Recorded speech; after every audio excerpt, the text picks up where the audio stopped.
Hello, Jerry Beal here again, and again, my video doesn't work, but the audio does, and that's all I'd like you to do is to listen anyway. What I'd like to do here is tell you something that you'd probably want to rip my head off for, because what I'm saying is that Sandusky, who we are all assigned to hate, we need to hate this man greatly, because he's such a yucky, terrible person. By the way, we always look for and find in others what we don't like within ourselves. We all carry sexual guilt. Everybody that believes in good and evil, right and wrong, carries some degree of sexual guilt. So what that is it's an attempt to say, hey, don't look at my sexual guilt. Look at that terrible person over there, that Sandusky. My God, he's so terrible. Look over there. Don't look over here at me. And that's part of it anyway. But what I want to do is to help you understand that Sandusky was charged and convicted and sent to prison for what he cannot cause. And that would be the problematic feelings and problematic experiences of those boys and now men, and then on through their lives. Maybe for the rest of their lives they'll have various degrees of mental and emotional anguish because of something, but it wasn't because of what happened, and it wasn't because of Sandusky. It's because of the highly problematic interpretations that are all but shoved down their throats when we're thinking about things like that. Let me do it this way. I'm going to give you the two examples I give in the others so that I can help you to understand where I'm going with this. Okay, I used to be, 30 years ago, I used to be in a Mormon church position to hear sinful confessions of the members of the group I was a part of. And one day a 15-year-old girl came to me to confess that she had done oral sex on a 1.5, nearly 2-year-old boy that she regularly babysat, and she had done this on 3 separate occasions. She had given him toys to play with while she sucked his penis, and on 3 separate occasions. Among the questions I asked was, how did the little guy react? And she said twice he didn't react at all, and once he squirmed a little bit, and so I stopped doing it. Well, that was 30 years ago, and so he must not have been too upset if twice he didn't react at all, and once he might have got a little impatient or something. Anyway, 30 years later now, I know enough about the boy. Now, I don't know much about the young lady at all now. It'd be about 45 or something like that. But the boy is now around 32, and he's gone and returned from his mission. He got married and he's married with children. This guy has a good career and is as fully functioning a young man as you'll see around. And so he was sexually molested and never even had the experience of it. So how could you see? He had to have, even at 1.5, and he was nearly 2 years old. He had to have seen her suck his penis. He had to have seen that, but he couldn't make anything out of it because he hadn't been programmed with, is the event problematic or is the interpretation problematic? You see, or is the problematic interpretation problematic? Which is problematic? Well, he proves to us that it's not the event that's problematic, it's the problematic interpretations that are all but shoved down people's throats because we believe events are causing experiences instead of interpretations about events causing experiences. And so this next one will help you to understand what I just told you there. Okay, a farmer who also likes to play golf arrives at a golf course just as it starts raining pretty hard. He turns to his buddy and he says, "This rain is pissing me off." And his buddy says, "But you forgot that you got crops in the ground that will benefit a lot from this good rainstorm." At that, the farmer golfer thinks for a moment, and then he says, "Yeah, you're right about that. I forgot about my crops in the ground. Therefore, now the rain is making me happy instead of making me upset, as it was before." Now, okay, this is something that you have to get this. By the way, this is a required course. A Course in Miracles explains that. It explains that a Course in Miracles is a required course, but it isn't. You don't have to get it from the book or the books of A Course in Miracles, but you have to get it sometime in your existence, because you go there. You know, the you that really is you, it has an ongoing life. You go on and on and on, and right now you're pretending to be what you're not. And so you're having a sense of self-life. You're having a phony life. You need to change your mind about yourself in order to change your mind about the world, and realize that the world is not affecting you, but your interpretations about the world are. And that makes attachment to the world the salvation, or detaching from the world, the salvation we seek, instead of this blood atonement and Jesus died on the cross and we're sinners and everybody's guilty and all of that bullshit that we grew up with. No. True religion is detaching from the world, because it's just a part of the mind mechanics. When we detach from the world, we'll realize that we create our own experiences, and that we're on the cause, and we finally are born again on the cause side of our lives. When leave the effect side, the world is affecting me. So let's look at the farmer. What if I went up to him and I said, well, how could you get two different experiences from one cause? How could you do that? And, well, what would he say? What would you say? You wouldn't know what to say, would you? You know, because it makes sense. The rain, it's raining, and so it's pretty hard to play golf in the rain, and so the rain would make him upset, wouldn't it? It make almost anybody a little bit upset anyway, and as we suppose. And so there's your cause and effect. The rain is causing me to be upset, but it's not. And rain has nothing at all to do with him being upset, firstly. And the rain has nothing at all to do with him being happy, secondly. And even though it isn't, it's pretty hard to play golf in the rain. And then when he reconsidered and he says, oh, now the rain is making me happy because it's watering my crops, and we would think cause and effect. Yeah. Now the rain makes him happy because it's causing his crops to be to do a lot better than they would if they didn't have the rain. And whether he's a dry farmer or whether it's just a part of irrigation, because irrigation can be really expensive for farmers too. And so you just think cause and effect. And so what if I went up to the farmer and I said, do you realize that you used a problematic interpretation? You thought of the rain in a problematic way the first time you interpreted the rain, and so you got a problematic experience. Do you realize that? And he would have to, wouldn't he? He would, especially when I tell him, and then you used a non-problematic or happy interpretation about the rain. You see, about shows a level shift in perception going on within our material world, where we're mixing up our mental world with the material world. About. You see, the rain is only the subject or the symbol in both cases, but it is not the cause.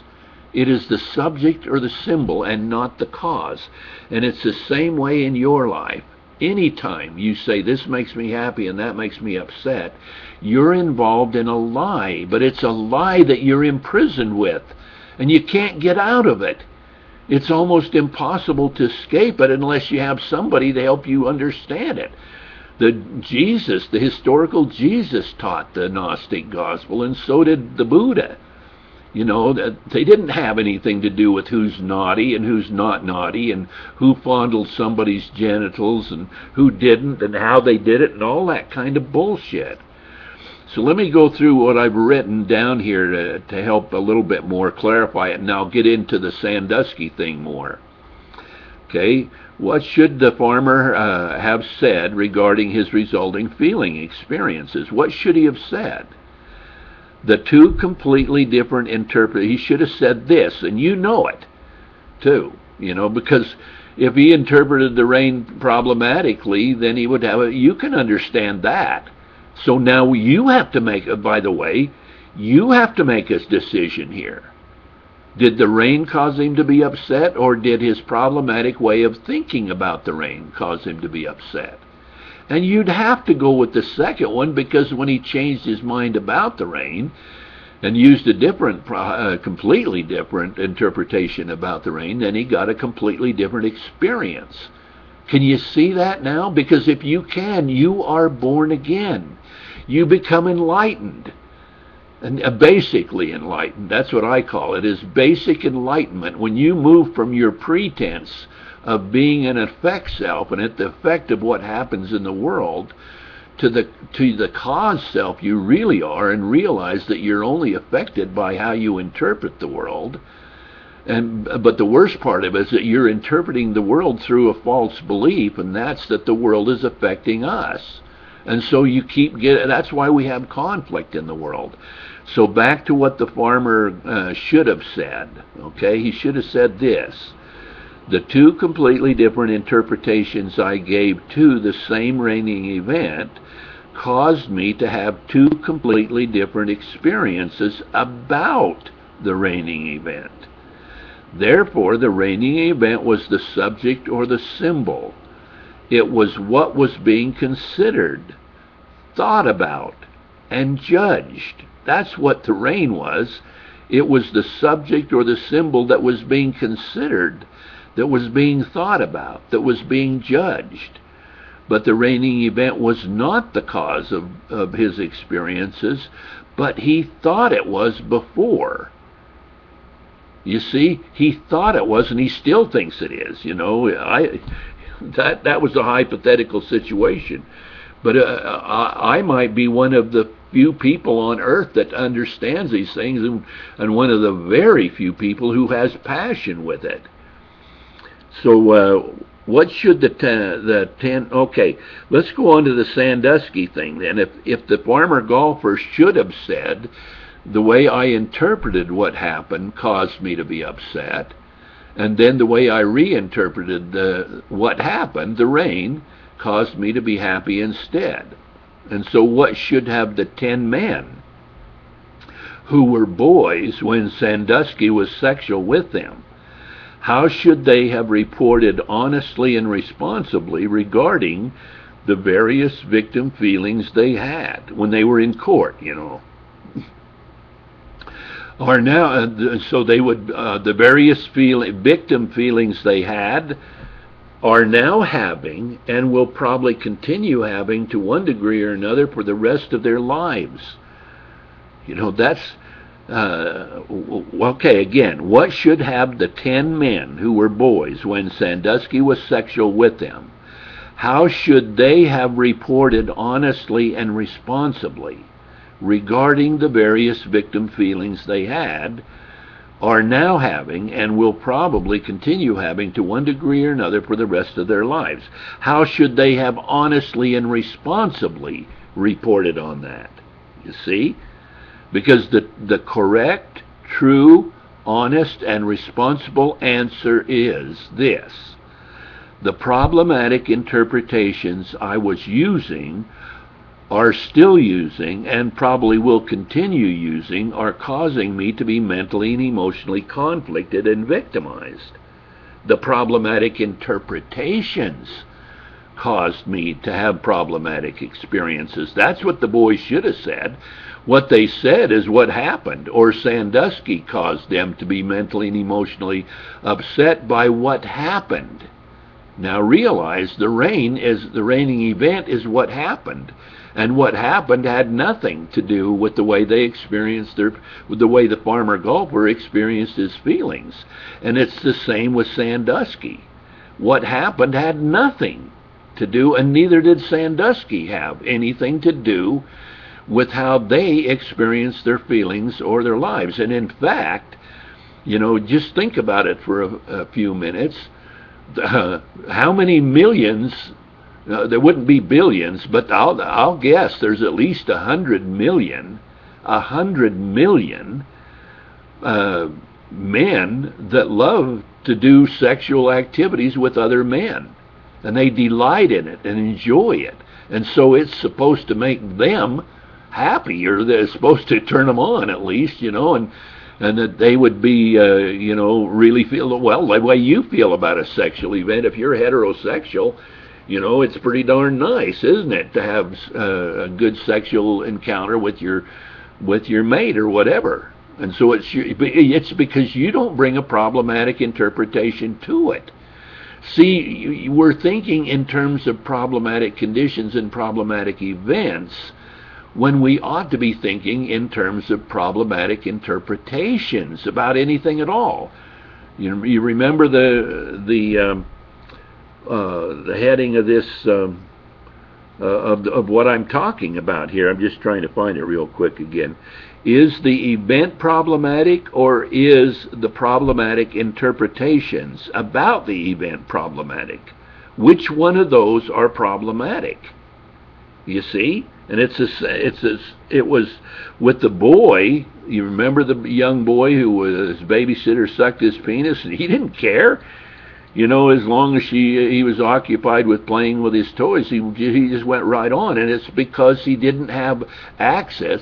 His beliefs, he didn't have a belief system that told him the lie that events are causing experiences. And so he experienced the truth.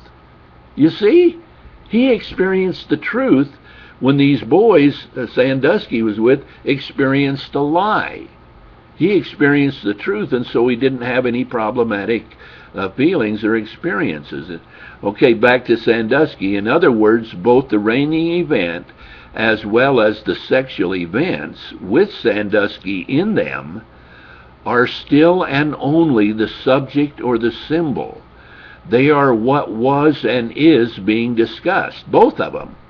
The raining event as well as the sexual activities and Sandusky in them. That's what was being discussed. It was what was being considered, and it was the subject or the symbol. They are what was and is being discussed. They are what is being considered in the trial. But they are not the cause of anyone's feelings or experiences, especially his supposed victims. You see, because the problem is, because you're going to say, well, if they hadn't have got involved in the first place, then they wouldn't have used a problematic interpretation. Well, hello. If somebody talks somebody else into the idea that if you fondle the hair on a child's head, that they're terribly victimized, if they're gullible, if they, to believe that would cause mental and emotional anguish too. And you say, well, you can't believe that. The hell you can't. People can be talked into a lot of things where they want to take on the victim roles and that kind of thing. Thus, Epictetus, 101 AD, knew what he was talking about when he said, people's minds are not disturbed by events, but by their own judgments on events. People's minds are not disturbed by events, but by their own judgments on events. Their own interpretations. Problematic interpretations, it would be a better way of saying that. And so, Lao Tzu, 600 BC, also knew what he was talking about when he said, if you correct your mind, the rest of your life will fall into place.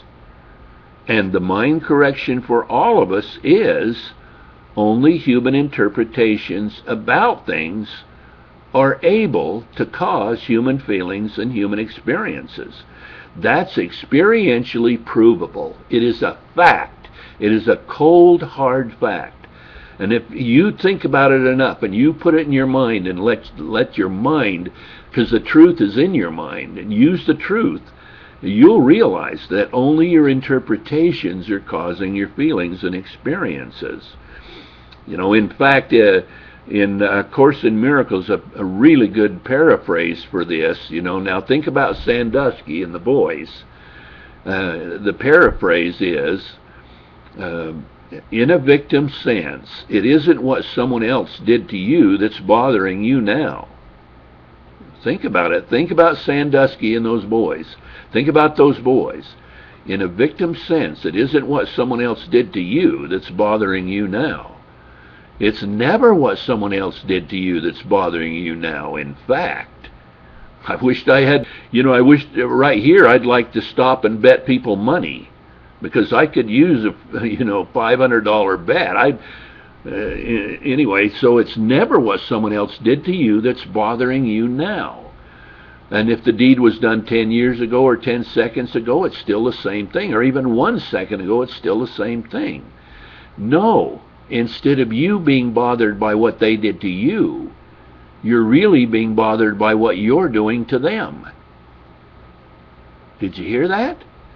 Instead of you being bothered by what they did to you, you're really being bothered. You are being bothered by what you're doing to them. You see, you're still cause. You're not effect. You are cause, not effect.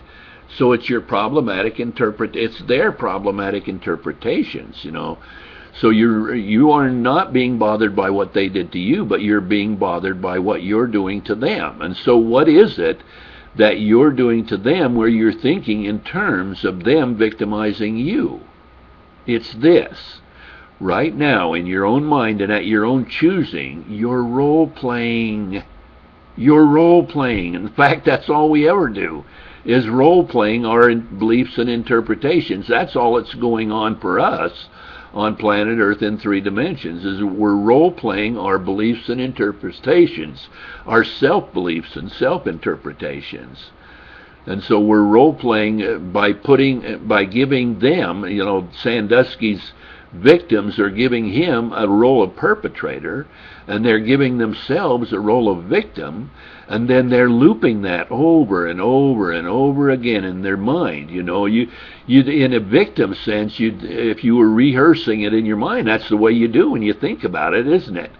You're experiencing your interpretations, and your interpretations, they might think, oh my God, he did this, and he touched me here, and he did that, and sucked my penis, or touch me in that and touch my rear end or something.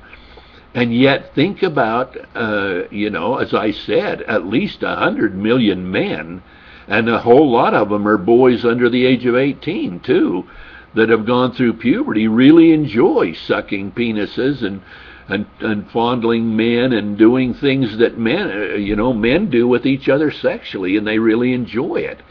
And now, women too, doing things with women sexually.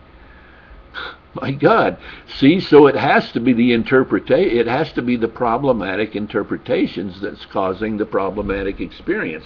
The big part of this that's so important is, what do they do in therapy? You see, if the boys really, really want to get rid of their victim story, because they aren't a victim anyway, they might not want to get rid of their victim story, but if they truly want to get rid of their victim feelings altogether, they would use what I call the psychology of personal honesty and personal responsibility, the therapy of personal honesty and personal responsibility, and just tell the truth. It doesn't matter because it can't matter. It means that they have to make it matter, or they had to make it not matter. And they decided to make it matter in the negative. There could have been 1 or 2 boys that Sandusky was with that didn't make it matter in the negative. They might have made it matter in the positive if they were homosexual. But whether they were or not doesn't, it still is a matter of interpretation. I'm heterosexual, so I wouldn't want to be involved sexually with men, but if I was, I might push a man away that would do something like that, but it's still my interpretation that would cause my experience, Now, I want you to lastly think about Erin Andrews. This happened a few years ago. Most people, and even including me, she was stalked by this creepy guy that followed her around. He took, when she didn't know about it, he took pictures of her in the peek hole in her door, I think, and then after a couple of weeks he ended up putting them on the internet, and it got found out. But now think of the 2 weeks in between that time. She didn't know that it happened, and so she just went right on with her own activities and everything. So let me ask you again, do events cause experiences? Hello, you know damn well that this one didn't. But then you might say, well, that event will cause experiences in the future when she finds out about the event. No, no, no. No, instead of you being bothered by what they did to you, you're really being bothered by what you're doing to them. And so she does this same thing that everybody else does. She gives him a role of perpetrator and herself a role of victim, and then plays that, loops that over and over again of how victimized she was and all of that kind of thing.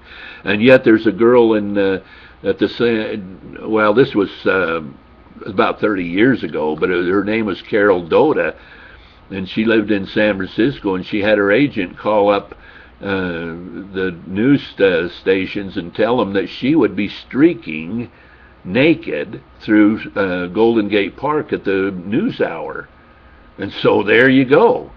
You know, she delighted in it. In fact, I tuned in to watch, and she was all smiles. They had the, you know, her titties and her crotch blocked out, but she was all smiles. She was just taking that all in. But not Erin Andrews, you see. And I'm not saying that, I'm sure not you know, that creep had no business doing what he did. And I don't, you know, if Erin Andrews is upset, it's natural for her to be upset, but it's because she grew up with this makes me happy and that makes me upset. If she had not grown up with that, she might have got pissed, but she would have dropped it, because she doesn't want to be a victim. And she knows that she creates her own victimhood.